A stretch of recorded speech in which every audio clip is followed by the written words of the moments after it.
ಲೋಕಸಭಾ ಚುನಾವಣೆಗೆ ದಿನಗಣನೆ ಆರಂಭವಾಗಿದ್ದು ಜಿಲ್ಲಾಡಳಿತ ಸಕಲ ಸಿದ್ಧತೆ ಮಾಡಿಕೊಂಡಿದೆ. ಯಾವುದೇ ಕ್ಷಣದಲ್ಲಿ ಮಾದರಿ ನೀತಿ ಸಂಹಿತೆ ಜಾರಿಯಾದರೂ ಶಾಂತಿಯುತ ಚುನಾವಣೆ ನಡೆಸಲು ಜಿಲ್ಲಾಡಳಿತ ಸನ್ನದ್ಧವಾಗಿದೆ. ಲೋಕಸಭಾ ಚುನಾವಣೆಗೆ ಜಿಲ್ಲಾಡಳಿತ ಸರ್ವಸನ್ನದ್ಧ. ಚುನಾವಣೆಗಾಗಿ 6 ವಿವಿಧ ಸಮಿತಿಗಳ ರಚನೆ. 10,000 ಸಿಬ್ಬಂದಿಗೆ ನಿರಂತರ ತರಬೇತಿ ಕಾರ್ಯ. ಲೋಕಸಭಾ ಚುನಾವಣೆ ಎದುರಿಸಲು ಜಿಲ್ಲಾಡಳಿತ ಸಕಲ ಸಿದ್ಧತೆ ಮಾಡಿಕೊಂಡಿದೆ. ಈಗಾಗಲೇ ಚುನಾವಣಾ ಕಾರ್ಯದಲ್ಲಿ ತೊಡಗಿಕೊಂಡಿರುವ ಜಿಲ್ಲಾಡಳಿತ 10,000 ಸಿಬ್ಬಂದಿಗೆ ತರಬೇತಿ ನೀಡಲು ಟೈಮ್ ಟೇಬಲ್ ಕೂಡ ಸಿದ್ಧಪಡಿಸಿಕೊಂಡಿದೆ. ಜಿಲ್ಲೆಯಲ್ಲಿ 1693 ಬೂತ್ಗಳನ್ನು ಗುರುತಿಸಲಾಗಿದ್ದು 14.58 ಲಕ್ಷ ಮತದಾರರಿದ್ದಾರೆ. ಅದರಲ್ಲಿ 7,31,000 ಮಹಿಳಾ ಮತದಾರರು, 7,27,000 ಪುರುಷ ಮತದಾರರಿದ್ದಾರೆ ಎಂದು ಜಿಲ್ಲಾಧಿಕಾರಿಗಳು ಮಾಹಿತಿ ನೀಡಿದರು. ಚುನಾವಣೆ ಅಂದರೆ ಈಗ ಪೂರ್ವ ಸಿದ್ಧತೆ ಮಾಡ್ಕೊಳ್ತಾ ಇದ್ದೀವಿ ನಾವು.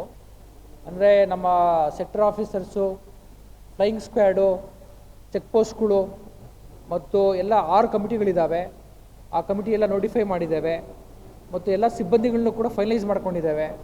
ಅಂದಾಜು 10,000 ಜನ ನಮಗೆ ಚುನಾವಣೆ ಮಾಡೋದಕ್ಕೆ ಬೇಕಾಗಿದೆ. 10,000 ಜನ, 1693 ಪೋಲಿಂಗ್ ಸ್ಟೇಷನ್ಗಳಿದ್ದಾವೆ. ಸೊ ಅದಕ್ಕೆಲ್ಲ ಸಿದ್ಧತೆಯನ್ನು ಮಾಡಿಕೊಂಡು ಎಲ್ಲರಿಗೂ ಕೂಡ ಪೂರ್ವಭಾವಿಯಾಗಿ ತರಬೇತಿಯನ್ನು ಕೂಡ ಕೊಟ್ಟಿದ್ದೇವೆ.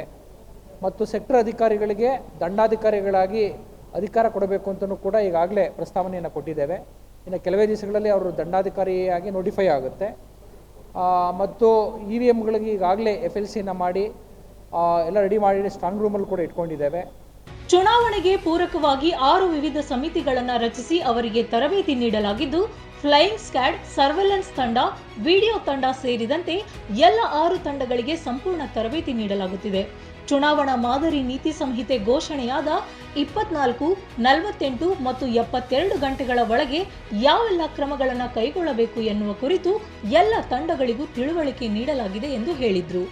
ಮತ್ತು ಎಲ್ಲರಿಗೂ ಕೂಡ ತರಬೇತಿನೂ ಕೂಡ ಕೊಟ್ಟಿದ್ದೇವೆ, ಹ್ಯಾಂಡ್ಸ್ ಆನ್ ಟ್ರೈನಿಂಗನ್ನು ಕೂಡ ಕೊಟ್ಟಿದ್ದೇವೆ. ಸೊ ಚುನಾವಣೆ ನೀತಿ ಸಂಹಿತೆ ಯಾವಾಗ ಘೋಷಣೆ ಆಗುತ್ತೆ ತಕ್ಷಣವೇ ನಾವು ಎಲ್ಲ ಸಿಬ್ಬಂದಿಗಳನ್ನು ಚುರುಕುಗೊಳಿಸಿ 24 ಗಂಟೆಯಲ್ಲಿ ಏನು ಮಾಡಬೇಕು, 48 ಗಂಟೆಯಲ್ಲಿ ಏನು ಮಾಡಬೇಕು, 72 ಗಂಟೆಯಲ್ಲಿ ಏನು ಮಾಡಬೇಕು ಎಂಬುದರ ಬಗ್ಗೆ ಈಗಾಗಲೇ ಟೈಮ್ ಟೇಬಲ್ನ ಮಾಡಿದ್ದೇವೆ. ಘೋಷಣೆ ಆದ ತಕ್ಷಣವೇ ನಾವು ಕಾರ್ಯೋನ್ಮುಖರಾಗ್ತೇವೆ. ಒಟ್ಟಿನಲ್ಲಿ ಜಿಲ್ಲಾಡಳಿತ ಚುನಾವಣೆಗೆ ಸಕಲ ಸಿದ್ಧತೆ ಮಾಡಿಕೊಂಡಿದ್ದು, ಪಕ್ಷಗಳ ಅಭ್ಯರ್ಥಿಗಳ ಮೇಲೆ ಹದ್ದಿನ ಕಣ್ಣಿಡಲು ಸಜ್ಜಾಗಿದೆ. ಕ್ಯಾಮರಾ ಪರ್ಸನ್ ಮಂಜುನಾಥ್ ಜೊತೆ ಪ್ರವೀಣ್ ಬಾಡ, ಒನ್ ಕನ್ನಡ ನ್ಯೂಸ್, ದಾವಣಗೆರೆ.